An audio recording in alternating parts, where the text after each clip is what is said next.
I'm going to take this off because I'm still a girl and I worry about, looking good. Okay. Welcome, everybody. Let's start today with who I am and why the heck I'm in front of you. I'm SG. I'm a minority owner and the Chief Operating Officer of the Prosperity People. We are a woman-owned, queer-owned, and family-owned financial planning and investment management firm. We believe that prosperity is achieved when people attain 3 freedoms: time freedom, mind freedom, and money freedom. And we work really hard to support our clients in this endeavor. I should do my clicker. There we go. Okay. For us, though, this journey to prosperity does not start with a judgment of your current assets and liabilities, but rather an exploration of your money mindset. And we're going to do a little bit of this journey together today in this room. So what exactly is a money mindset? Well, the money part is easy, right? That is cash. Cash in your wallet, in your bank account, and your investments. Your mindset, though, is a little more tricky. It is your beliefs, both the ones that you are conscious of and you are intimately aware of, and those unconscious ones that hide from your day-to-day awareness. So therefore, your money mindset are your beliefs, both conscious and unconscious, about your financial life. And those beliefs create a window through which you see the world and make financial choices. And your financial choices create your financial outcomes. So to give you an example of a money mindset and how they're created, I'm going to share a story from my own life. And even though I've given this talk like 10 times, it still gets me all jittery. So when I was 11, my father died by suicide. And as you can imagine, all of the incredibly well-meaning, loving adults in my life tried their absolute best to comfort me. And the consolation I heard most, or at least the one I took most to heart, was, your dad tried really hard, but he had been unemployed for a really long time, and he was running out of money.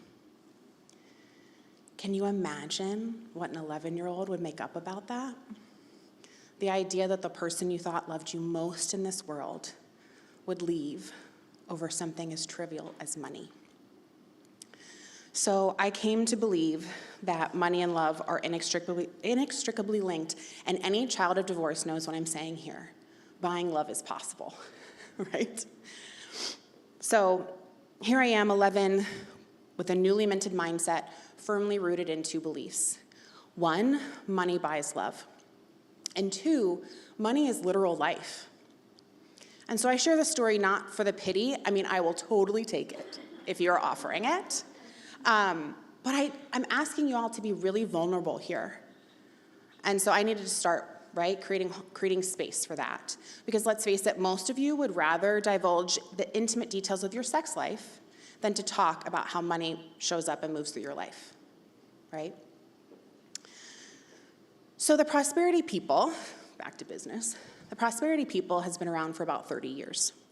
And we've been absolutely devoted during that time to helping individuals, couples, and families achieve their version of prosperity today and in the future. But at first, that wasn't what was happening, okay? We were doing the work. We were putting in the hours, we were following the rule book, we were following all the best practices, but we were not achieving our intended outcome.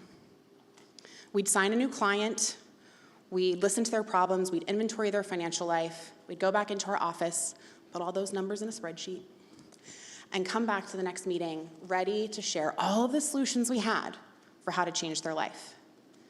And can you guess what happened in those meetings? What our client's first response was?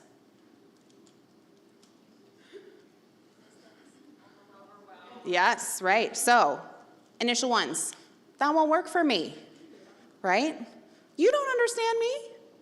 I could never do that. And it was a knee-jerk reaction. It was like your email out of office autoresponder, automatic, right? There was no true depth of thought, no real consideration of the choices that we were presenting. So, and this wasn't just our experience, just so you know we're not alone. this wasn't just our experience. This was an industry-wide problem that every other advisor seemed to be okay with, right? The idea was, we're getting paid for our advice, not their outcomes. But that didn't work for us, right? We said prosperity, not lip service. So we started doing research, trying to understand what was happening. And what we came to discover is that there is a standard Western model. And that Western model is, you see something broken, your car, your body, your business, your financial life, and you go find someone to tell you how to fix it. But did you know that only 50% of people take medication they're prescribed for an illness? So even when it comes to our body, the thing that like literally keeps us on this earth, it's a coin toss whether we're gonna get well or not. So you might say, we live in a financial illness model, and it's a coin toss at best to get people financially well. So our next question was, why is this happening? How do we understand the complexities of human decision-making? And we found the Enneagram. In the 90s, though, before it was cool, okay? And y'all are familiar with the Enneagram because I see Denny standing out there in the audience, right? Y'all have been typed. And so you know that in its simplest form, the Enneagram describes 9 types of being in the world, or 9 habitual ways of seeing and interacting with the world. So our key takeaways of this study were that human beings are complicated, duh, right? But now we kind of know how complicated. And now we know that there are 9 types of being in the world that all come with email, out-of-office autoresponders, right? These external and internal triggers that fit our belief system. Woo! Have a model for understanding humans. But, like, how do we get these glorious humans to change? And this is where Daniel Kahneman enters the chat, okay? Daniel Kahneman is a psychologist who won the Nobel Prize in economics for his work on how people think and make financial decisions. His work is captured in his book, Thinking Fast and Slow. Kahneman explains that we have 2 systems that drive the way we think and make choices. System 1 is fast, intuitive, and emotional. It's gut check time. And system 2 is slow, deliberate, and logical. We need both systems. The problem comes in when we use system 1, fast, intuitive, emotional. And we should use system 2, slow, logical, and deliberate. And if you think about it, most financial decisions, especially under stress, require slow, deliberate thinking. But we're hardwired for system 1.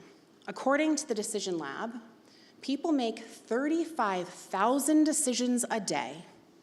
Our brains are so tired, right? Our brains are exhausted. They want the fast way, the emotional way, the intuitive way.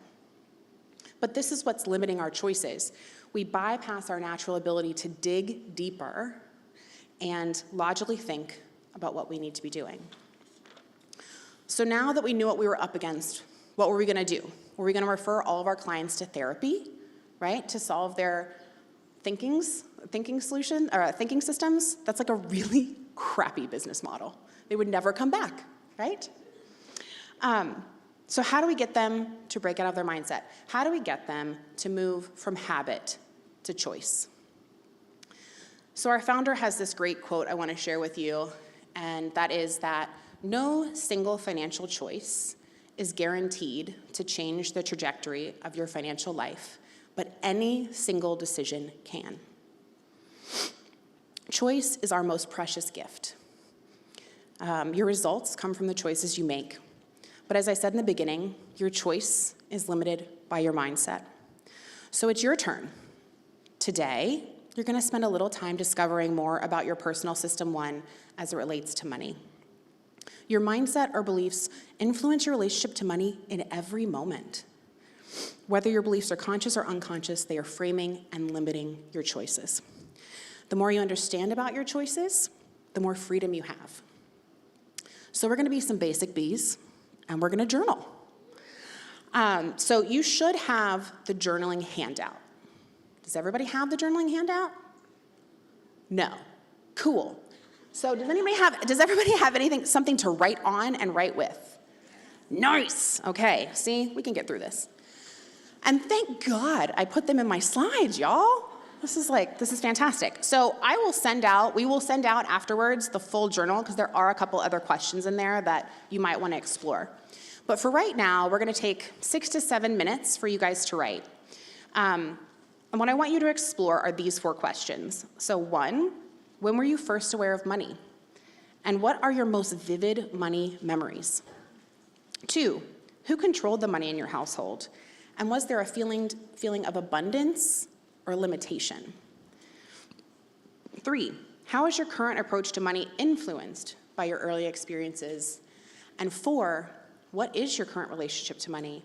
And maybe more important, what do you want it to be?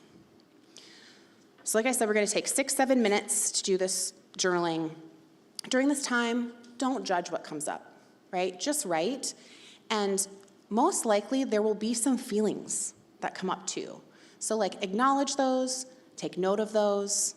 So yeah, go for it. You got 6 minutes.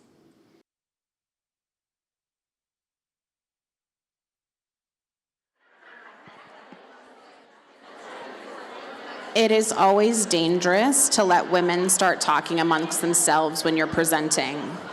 So if we could come back together. Does anyone have any aha moments they want to share with the group from their conversation or their journaling? Anybody feel brave enough to share? No one? Does anybody have any aha moment or something that hit real hard for them during their journaling or conversation that they want to share with the bigger group? Sure, go ahead. I think a lot of how we manage, for both our conversations, were stemmed from how we grew up with money and the relationship our parents and our family had with money. I think that was both really clear in what you're speaking to on the conversation. So I think it's informed choices that you want to make and choices that you don't want to make with money now based on how you were experienced it. Absolutely. I mean, we talk about generational trauma in a lot of ways, and money is part of that. And coming into relationships, right, with different backgrounds in terms of money, huge. Absolutely not. I shared with her, my family definitely made a lot of money, but had a very hot discount mentality because they were immigrants to the U.S. that had to work very hard to get to where they were. So they instilled in my brother and me to work as hard to get what they want. There were no handouts, and we're not spending frivolously. And so there was a shift from growing up to how my parents being money now. They made the money and they're now using it to have experiences with each other. But growing up, it was definitely more of a budgeted mindset because they didn't want us to have a bad relationship and not work hard. Yeah. Growing up, building. Absolutely. Yeah, I mean, a lot of the beliefs we're taught through experience or through words are gifts, right? And it's really about if we're over or underutilizing them, right? Every gift also has a dark side if we overuse it. So, absolutely. Thank you for sharing. Anybody else? Yes? I was telling the children that growing up, I really didn't have any memories of finances or money. I'm in my late 50s, and growing up, our parents always taught us finances were none of our business. So I don't really remember anything about finances until I got to college. And I always thought we were rich because I went to high school on mine, lived in a nice neighborhood, in a home. My father drove a Cadillac, so we always got what we wanted, but the parents were just doing the best they could. Yeah. So that's Amazing. Thank you. Yeah, children are very much shut out of financial conversations. And this is me getting ranty because I like to. But, we really do a disservice. We do not teach financial literacy. And frankly, no generation before us had great financial literacy. So we are all at a disadvantage on a lot of levels. Absolutely. Thank you for sharing. Anybody else? Sure. I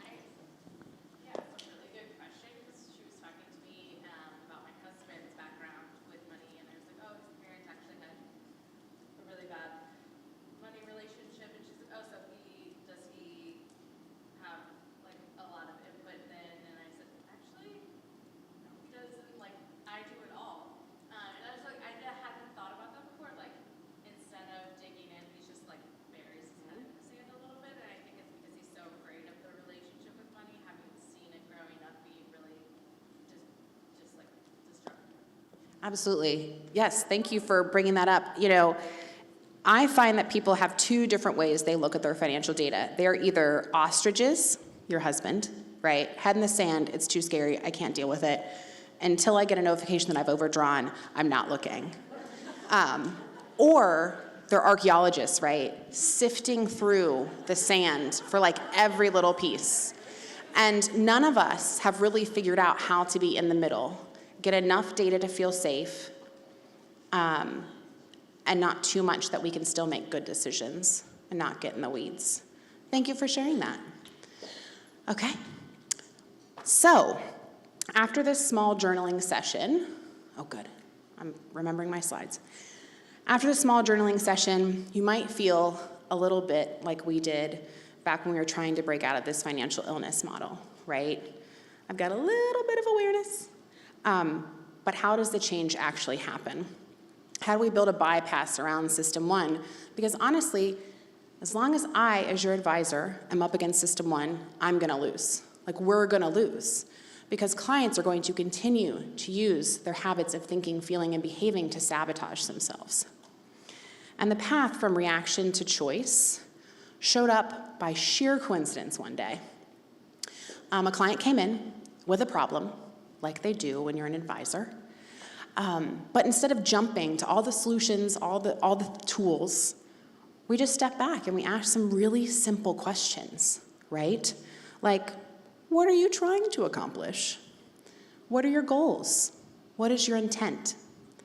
And everything shifted.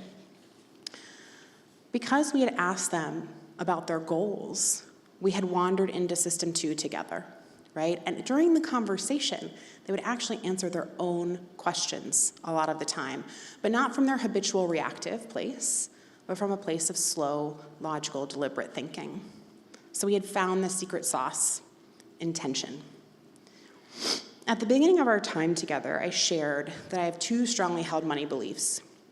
So one, money can buy love, and two, money is literal life. And these two beliefs created a polarity in my life. On one hand, to buy love, I had no personal financial caretaking ability, right? I would shower people with gifts. I would pick up bar tabs. I was very popular. I would cover my roommate's rent or utilities or freaking groceries, y'all. It was insane, right? And on the other hand, every cent I spent felt a little bit like death. And so this cycle of financial binging and purging finally came to a head when I was 25. I found myself out of money with maxed out credit during the Great Recession. I only had one choice left, and that was to declare bankruptcy. Y'all, I am the daughter of a badass financial expert, okay? My mom literally wrote the book, The Intersection of Joy and Money. Yes, she did, okay? I knew all the things I should be doing. I had all the tools. I had the financial literacy. I knew how to build a budget. I knew I should live within my means. I knew I should have an emergency fund. I knew I should be saving early and often. But yet here I was, having lost everything I had from experiences that had created beliefs, that had created highly dysfunctional and toxic habits in my life. And that's when I finally decided to take my mother's advice, and yes, it really hurt to do that. And I did the damn work. So I opened the book, her book. Yes, it was her book. Thanks, Mom. And I started untangling these messy beliefs that got me where I was. So I uncovered my beliefs, I learned to let go of the shame, and if I'm being really honest, I'm still learning how to let go of that shame, right? And I created my own intention statement, which is, I honor my hunger, and I easily find enough. Now, more than 15 years later, I'm a financially thriving small business owner who gets to work with people every day to change from restrictive habit to abundant choice. But how did I get here? How did I go from nothing to enoughness? by inserting space. To move from trigger reaction to event response, you must insert a space. And in that space lies your freedom. And this goes for everything, not just money, okay? You get freedom by moving from habit to choice. Your system one is your automatic reaction. It's your automatic way of being, and in order to change your relationship to money, you have to interrupt that automatic reaction. So the Enneagram teaches us that there are 9 basic types of habits and reactions. And what triggers my habit or reaction is different than what triggers yours, type 4 here. We got a lot of triggers. But there's always a trigger, and there's always a reaction. So the goal is to change from reaction to response. In our time together today, you've begun to identify some of the triggers, some of your triggers and reactions. That is step 1 to changing your relationship to money. You can only change from a place of awareness. And today, you have a little more awareness. But just like learning how to drive, right? Everybody remember how to learn how to drive, the terror? Like, where do I put my hands on the steering wheel? How hard do I push down on the throttle? Where the heck do I look in the distance, right? I was always looking right at the bumper. It didn't work. But it can be overwhelming to learn something like that, right? So this is gonna take vigilance and practice. And at first, you'll keep repeating your old reactions. And then one day you'll react, and maybe the next day, you'll notice you reacted in your habitual way. And this is where your first choice enters, right? So you can, 1, beat yourself up for making your habitual choice. God, I'm never gonna get it, right? Or 2, you can congratulate yourself for noticing, which is huge, right? And if you choose number 2, to congratulate yourself, most likely the next time you react, maybe you'll notice an hour later, right? And then you'll notice a minute later. And then as you're reacting, and then someday, maybe in the distant future, maybe in the near future, we all have different paths. You will start to react, and you'll pause, and you'll move into choice. So the 4 steps that I am inviting you today are the 4 steps to change anything in your life, not just your money relationship. Step 1 is conscious incompetence. This is ignorance is bliss, okay?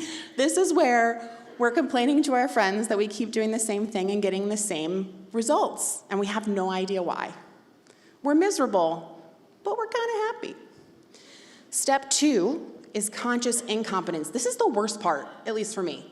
This is the worst part because all of a sudden we have some awareness. We realize that maybe we're getting in our own way. We realize that maybe the things we're doing aren't great for ourselves, but we have 0 tools to change, right? So this step takes all of those very pretty mindful things, right? Meditation and journaling. I call it navel gazing. Like, yeah, really take a look at yourself. It takes a lot of love and compassion. Step 3 is conscious competence. This is learning to drive, right? This is where we're trying to stay as present in the moment as we can, making those decisions and those choices instead of reacting out of habit.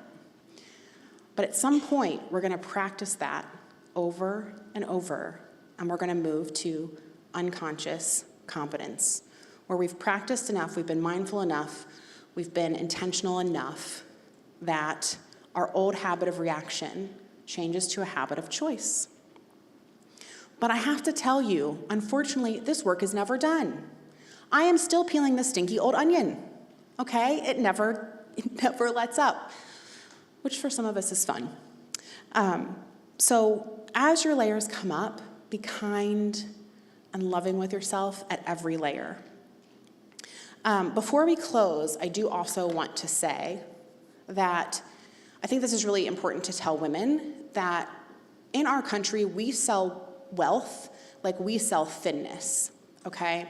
So we have just talked about all these internal ways of changing, but we are living in a system that tells us that prosperity is not the thing, wealth is the thing. It looks one way, there's one way to get there.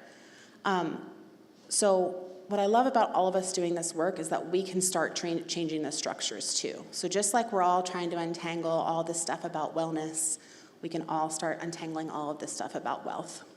So if your prosperity point looks different from your neighbor's, that's okay. And it should. So I do have homework, this QR code. This is chapter 8 from The Intersection of Joy and Money, all about intention and goals. This was my starting place, and it can be yours too. I do not have copies of the full book with me, but you can find me on LinkedIn and let me know what address you want it sent to. You can give me your business card. I'm happy to send them out after the session. So what I hope for you after today is to find the gift of space, to find the pause, to find your choice, and ultimately your freedom. Thanks, y'all.